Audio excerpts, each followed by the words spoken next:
que hay ángeles y hay demonios, o sea, hay toda una creación.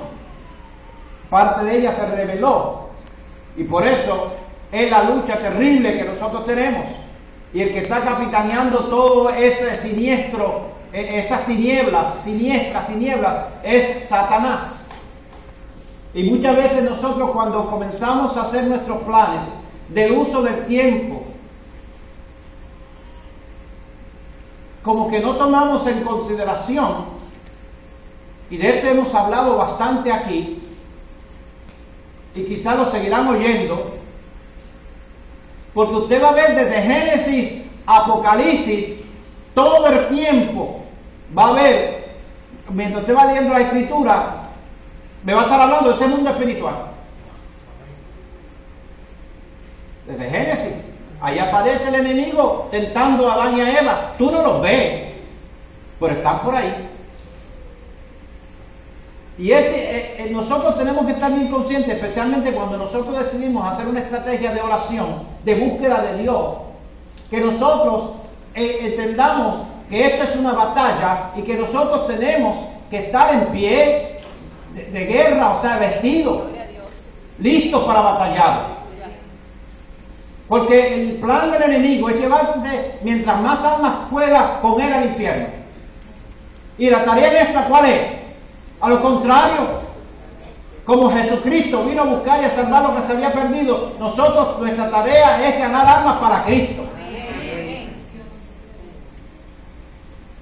Entonces, cuando nosotros decidimos hacer una estrategia de oración, nos olvidamos, o dividir nuestro tiempo, nos olvidamos de la importancia de esa estrategia que tenemos que nosotros preparar. Santiago capítulo 4, verso 7, dice que nos enseña que la mejor guerra espiritual, cuando dice someteos pues a Dios, resistir al diablo y de vosotros irá, que la mejor guerra espiritual es vivir una vida sometida al Señor.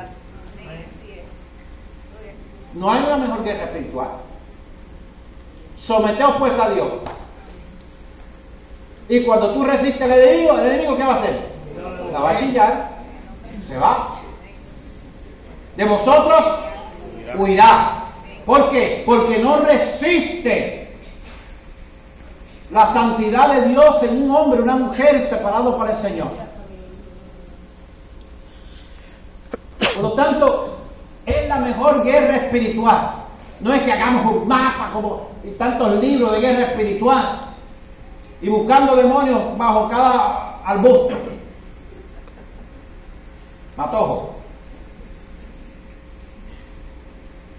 No. Si nosotros vivimos una vida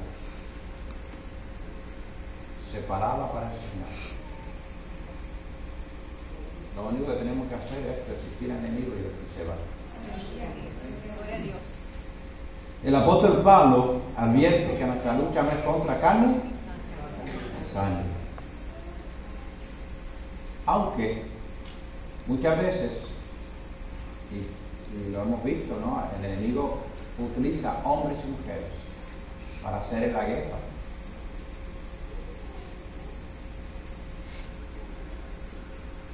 Segunda de Corintios, capítulo 10, verso 4, dice que nuestras armas no son carnales, sino poderosas en Dios. ¿Para qué?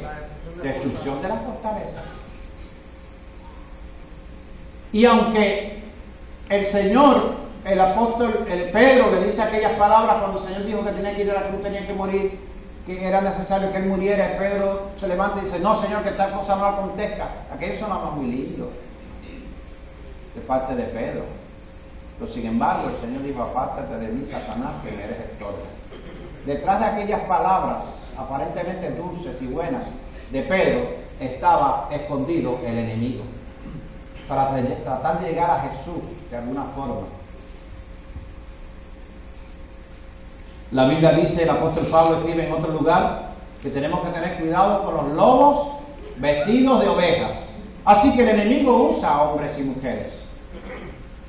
La Biblia enseña de que narra la historia bíblica que hay un hombre, o sea que cuando de una persona salen 7 demonios, buscan 7 más y tratan de regresar. Si encuentran la casa ordenada y vacía, se mete. Y la condición de ese hombre, de esa mujer, de esa persona, llega a ser 7 veces peor que lo que era antes. Y ustedes recuerdan el caso de la mujer encorvada en el templo, que el Señor encontró en el templo, encorvada, que el Señor le echó fuera un demonio y ella se enderezó. El Señor le dijo a ella: vete, no peques más, para que no te venga algo peor. Por lo tanto, vemos a través de la Escritura que hay un mundo paralelo a este, que nosotros tenemos que estar despiertos, no podemos dormirnos. Por lo tanto, nuestras armas no son carnales, sino poderosas en Dios. Y fíjense que hay un pasaje bíblico en Primera de Crónicas, capítulo 21, verso 1. Mire lo que dice este pasaje. Satanás se levantó contra Israel y provocó que David hiciera un censo del pueblo de Israel. ¿Quién era David? El rey de Israel, el ungido. Dios lo había ungido a través del profeta Samuel, lo envió a ungirlo como rey, a separarlo para Dios. Sin embargo, en la Reina Valera dice que lo instigó, que el enemigo instigó a David a hacer el censo. Quiere decir, ¿usted sabe cuántos hombres murieron por causa de ese censo? Que no era de Dios, que no parecía mala idea. En este pasaje dice 70,000. Los líderes tenemos que tener mucho cuidado. Decisiones que tomamos, que pueden ser que aparenten ser buenas, pero no necesariamente son de Dios. Porque ¿qué de malo está hacer un censo? Sin embargo, no era la voluntad de Dios. Había algo detrás de esa, había una motivación detrás de aquello que no aparentaba ser malo. Por lo tanto, tenemos que tener mucho cuidado. Paul Bilheimer, este hombre ya falleció hace muchos años, pero era uno de los grandes estrategas de la oración. Igual que muchos otros. Y él dice que la oración no es mendigar a Dios, no es vencer la resistencia de Dios para algo que Él no quiere hacer. Sin embargo, dice que es cumplir la victoria de Cristo sobre la mentira de Satanás. Y usted sabe que yo vengo hablándole de esto hace tiempito. Nosotros tenemos el poder de Dios en nosotros porque tenemos a Dios mismo en nosotros. Digo, yo no sé, tú tienes a Dios dentro de ti. Porque si tú lo aceptaste, tienes a Cristo en tu corazón, a Dios Padre, Dios y el Espíritu Santo. Entonces la Biblia dice que mayor es el que está en nosotros que el que está en el mundo. Pero yo le vengo diciendo a ustedes que lo que tenemos que tener cuidado es con las estrategias, con las artimañas del enemigo. Porque el elefante es más fuerte que el hombre. Que el elefante no es más fuerte que un hombre. Si el elefante se te sienta encima, ¿qué tú vas a hacer? Squash. Lo que no es más inteligente que el hombre, no es inteligente. No tiene la capacidad que tiene el hombre. El poder. El hombre puede coger el elefante y llevarlo para aquí y llevarlo para allá. ¿Por qué? Exacto, levantar la patita, hacer javín y todas esas cositas. ¿Por qué? Porque el hombre lo puede hacer. A la misma vez, el enemigo no tiene más poder que el que nosotros tenemos, pero sin embargo nos puede engañar y nos lleva de aquí para allá, y levantar la patita y todas esas cositas. Sí, mi hermano, por el engaño. Y la puerta que usa el enemigo es el pecado. Por ahí se mete rápido y comienza a tomar terreno en tu vida. Por lo tanto, nosotros vamos a cantarlo. Es poner, dicen, en práctica la victoria del Calvario. Mire, en Lucas 10 hay un pasaje, 17 al 19. Se va a aparecer por ahí, ok. Dice que cuando los 72 discípulos regresaron, sabe que Jesús los había enviado de dos en dos a hacer on the job training. O sea, ¿cómo es? Discipulado. Trabajo. ¿Cómo se dice on the job training? ¿Ah? Undercover, tú dices. No. Este fui por otro lado. Dice, cuando los 72 discípulos regresaron, informaron, llenos de alegría, Señor, hasta los demonios nos obedecen cuando usamos tu nombre. Sí, les dijo.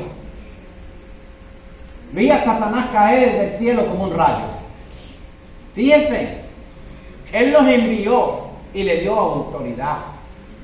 Y ellos se sorprendieron con los demonios, porque antes la gente estaba bien consciente del mundo espiritual. Pero hoy en día no está la gente tan consciente, aún los cristianos de la iglesia. Y hay veces que el enemigo los oprime, los persigue, los arrincona y no saben que es el enemigo que los tiene arrinconados. ¿Cuáles son la mejor manera de vencer al enemigo? Sométase a Dios. Dios nos manda a orar, a leer su palabra, a ponernos una vestimenta, que ahí está en Efesios. Testifique. Cuando usted testifica a la gente, usted está vistiéndose. Usted comienza a calzarse los pies con el aprecio del Evangelio, a hablar a la gente. Es una forma de protección.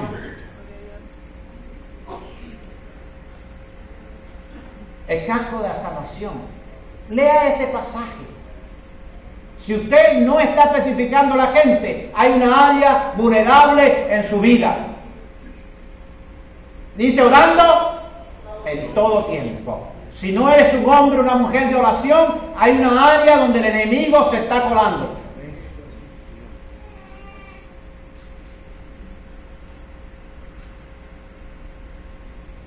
La iglesia tiene el poder. Sin embargo, ese poder es inoperante sin la oración. Tenemos el poder, pero sin oración es inoperante. No funciona. Porque a lo contrario, como hemos dicho muchas veces, es simplemente una especie de rutina religiosa que vamos desarrollando. Una rutina. Entonces, el enemigo se ríe entre dientes, multiplicando, mientras nosotros multiplicamos todas nuestras andamiajes, organismos, actividades, corremos para aquí, corremos para allá. Él se ríe, mientras nosotros no oremos, que haga todas las actividades que quiera la iglesia, pero no se meta a orar.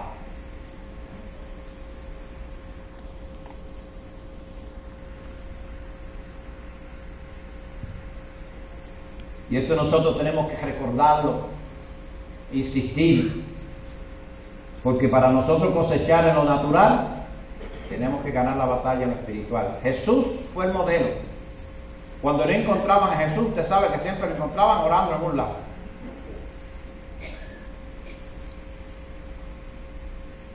Lea el Evangelio, usted va a encontrar que se iba al monte a orar. Un hombre que nunca pecó. Sin embargo, dedicaba tiempo, abundante tiempo a orar, hermano. Porque él sabía que si él oraba, Dios le iba a dar la victoria. Él sabía que si él pasaba tiempo a solas con Dios, de alguna manera Dios lo iba a capacitar para lo que él tenía que hacer, soportar todo aquel dolor. Y hay veces que nosotros tenemos que soportar dolor, tenemos que soportar situaciones, hermano, y si no es a través de la oración, no lo vamos a lograr. Y si no es que nosotros nos dedicamos a orar y a buscar al Señor, jamás vamos a llenar esta montaña. Y no es cuestión de 2 o 3, es que tenemos que hacerlo como congregación. Si tú quieres vivir una vida en victoria, separa tiempo para estar con Dios. Si hasta ahora tu vida de oración no te satisface, haz una estrategia, dedica tiempo a buscar al Señor.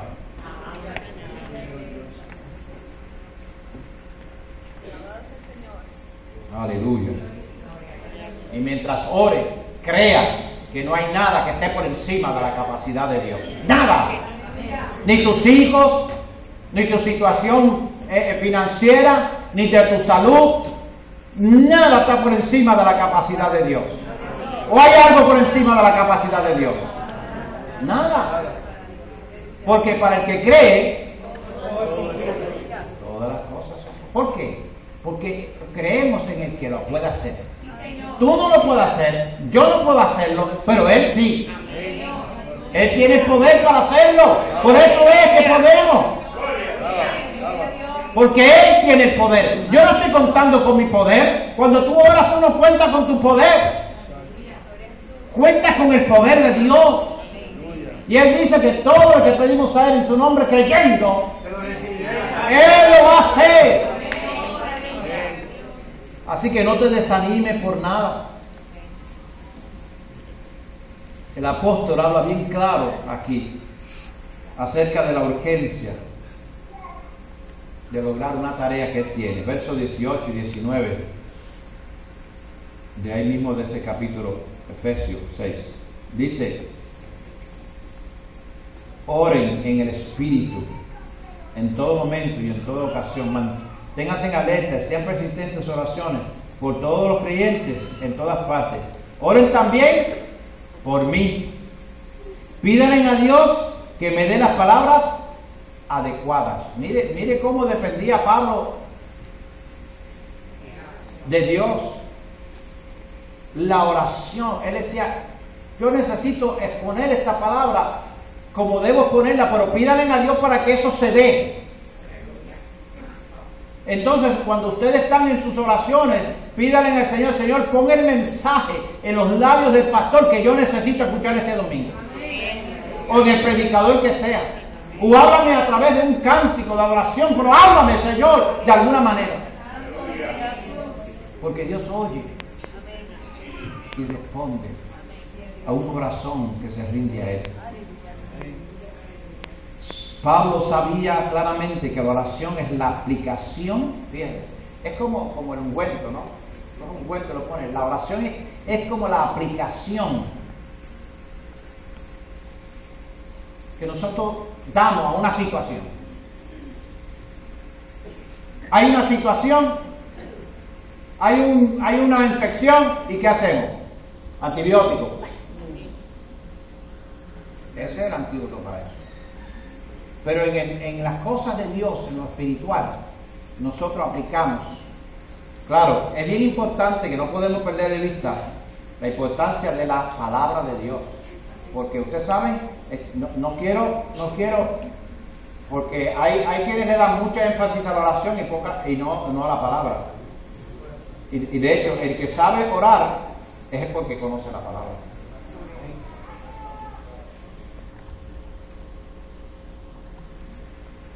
Que tú oyes gente orando, tú los oyes orando, tú dices, ese conoce la palabra de Dios.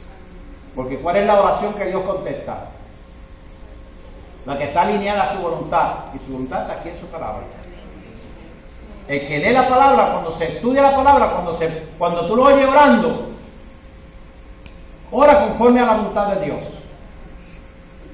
Y no importa cuál sea la situación en la que uno se puede encontrar, la oración es como la aplicación de ese poder de Dios en esa situación, no importa cuál sea.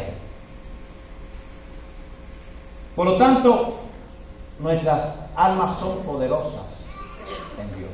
Y la oración es una alma bien poderosa. Y yo le invito en esta mañana a que usted revise su estrategia de oración. ¿Qué lugar toma ese tiempo a solas con Dios? ¿Qué lugar tiene Dios ahí en tu vida? Vamos a pedir a los músicos, los cantores que vayan subiendo.